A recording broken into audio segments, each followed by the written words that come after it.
안녕하세요. 오늘도 육식갑자 일주론을 가지고 공부해 볼까 합니다.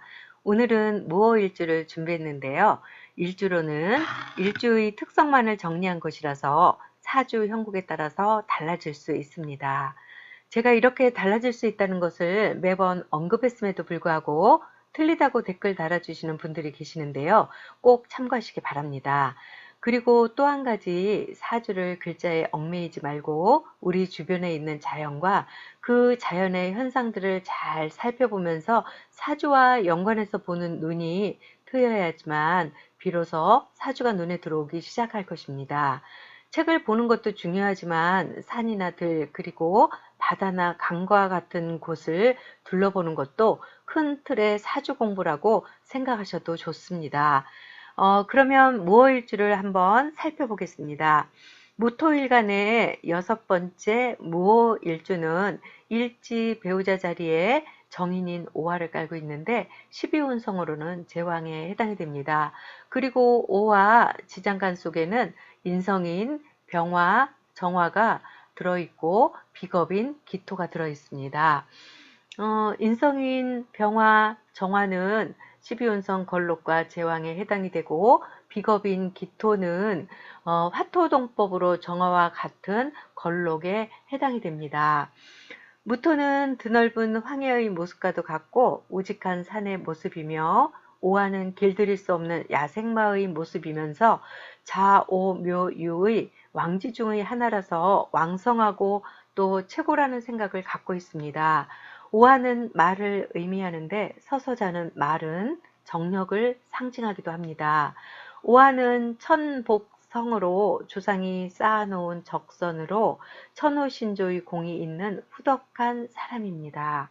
무오일주는 병정화의 뜨거운 열기를 품고 드넓은 황야를 질주하는 한 마리 야생마의 모습으로 열정이 남다르고 정열적이면서 자유로운 영혼을 가진 사람이기도 합니다.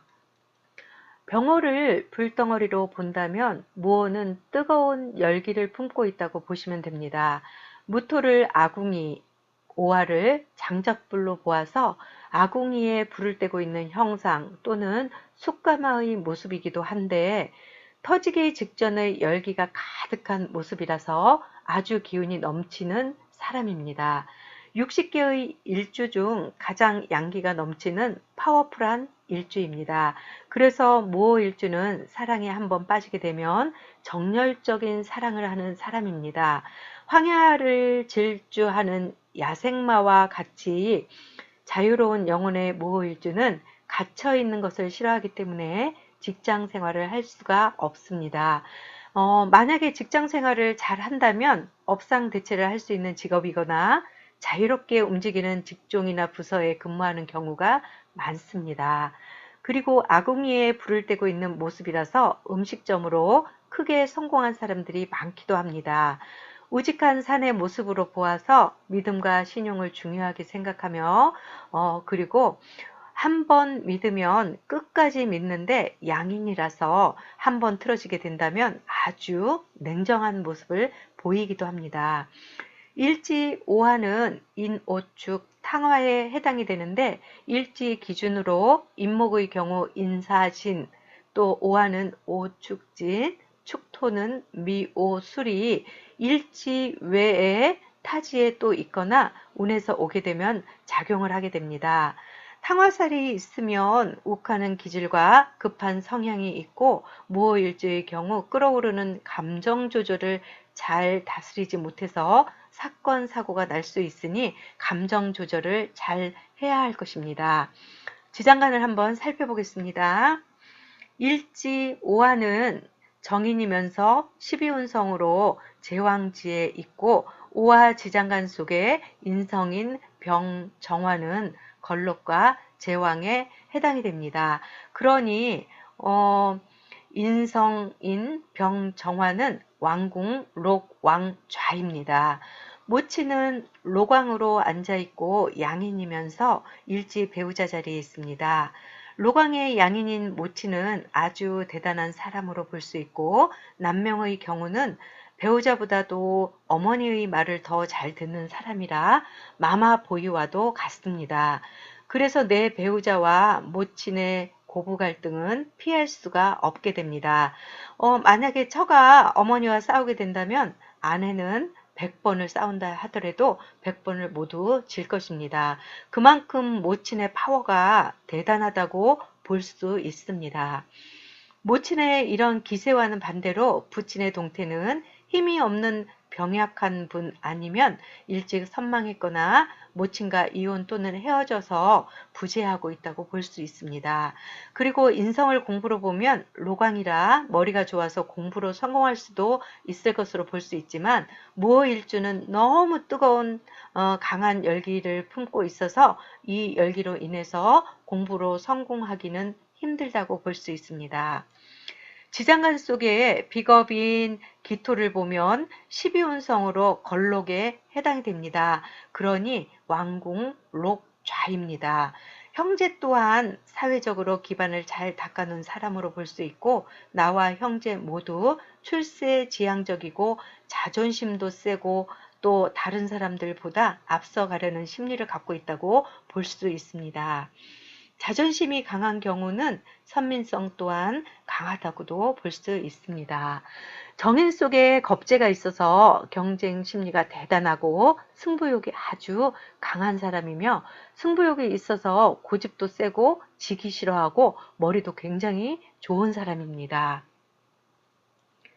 식재관이 없으니 인종에서 살펴보겠습니다. 식상인 경금을 인종하면 경금이 일지 오화를 보아서 왕궁, 욕, 종에 해당이 됩니다. 식상이 왕궁 욕이라 식탐이 있고 입맛이 까다롭습니다. 왕궁 욕에 있으면 외모가 매력적이고 연애 운이 빨리 옵니다. 식상은 감성계를 나타내니 식상이 목욕이라면 감성계가 발달해서 멋을 잘 내고 색채 감각이 뛰어납니다. 여명의 경우 자식이 건강하고 힘이 넘치지만 경금을 보아서 목욕지 또 신금을 보면 병지에 해당하니 공부를 잘 하지 않으려고 할 수도 있습니다. 일찍 먼 곳으로 유학을 보낸다든지 해서 떨어져 지내며 자수성가할 수 있도록 뒷바라지 하는 것도 좋습니다. 재성이 없으니 인종에서 살펴보겠습니다. 임수를 인종해 보면 왕궁, 태, 종에 해당이 됩니다. 자축, 재성, 공망이고 그리고 절태에 놓이면 돈을 많이 벌고 또 많이 나간다고 볼 수 있으며 과거 화려한 시절이 있었지만 한 번에 재산을 날리게 될 수도 있습니다. 무호일주는 부친 덕은 부족하다 할 수 있고 또 한 점에 수기가 없다면 당뇨가 생길 수도 있습니다. 그리고 여자든 남자든 이성이 많이 따르게 되어 이것이 문제로 발전할 수도 있습니다. 남명의 경우는 처와의 인연은 무정하다 할 수 있고 재성이 절태이면 부인이 사치성이 있기 쉽습니다. 그런데 만약에 부인의 덕이 있다면 업상 대체가 잘 되어 있기 때문이라고 볼 수 있습니다. 관성을 인종해서 보면 간목이 왕궁 사종에 해당이 됩니다. 관이 사로 들어오니까 직장 생활을 못할 수도 있습니다. 구속되는 것 자체를 싫어하다 보니 중간에 그만두기 쉽습니다. 여명의 경우는 왕궁에 있는 남편은 남들 보기에 괜찮아 보이나 사지에 있고 또 오의 강한 불길에 타오르는 간목의 형상으로 보아서 남편은 무정하고 병약해서 건강이 염려된다고 볼 수도 있어서 해로가 어려울 수도 있습니다. 만약에 그렇지 않다면 업상 대체로 직장 생활을 잘하고 있는 남편일 것입니다. 남명의 경우 사지에 있어서 기운적으로 약하고 그리고 불이 난 산에 나무가 자라기 어려우니까 자식복을 기대하기 힘든 일주이니 자식과는 무정하고 자식으로 인한 아픔이 따를 수도 있습니다. 이렇게 지금까지 무호일주에 대해서 살펴보았는데요. 정리하고 마치겠습니다. 무호일주는 강한 힘, 넘치는 에너지가 잘 해결되지 않는다면 배우자와도 해로가 어렵고 이성 문제가 생길 수 있습니다. 육식갑자 중 가장 파워풀한 병강세와 같은 정력의 소유자라고 보시면 되는데, 정액을 써도 마르지 않는다고 생각하고 정력 낭비를 하면서 정액을 쏟아낸다면 가장 중요한 건강을 잃을 수도 있으니 정력을 낭비하지 않는 것이 무호일주에게는 가장 중요합니다. 무호일주는 천복성을 타고난 사람입니다. 한 가지의 복을 타고난 사람이라는 천복성을 가지고 있는 사람이니까 선업을 쌓으면서 열심히 살아간다면 그 복을 받을 것입니다. 여러분, 계속 말씀드리는데요. 일주론으로 사주 전체를 보려고 하시면 안 됩니다. 사주의 형국에 따라서 많이 달라질 수 있음을 잘 참고하셔야 합니다. 오늘은 무호일주를 요약 정리해 보았는데요. 무호일주를 이해하는 데 이 내용들이 도움이 되었으면 합니다. 이것으로 마치겠습니다. 영상이 도움이 되셨다면 구독과 좋아요 부탁드립니다. 더 열심히 영상을 준비하는 것으로 보답드리겠습니다. 감사합니다. 기쁨으로만 가득한 하루하루 되십시오.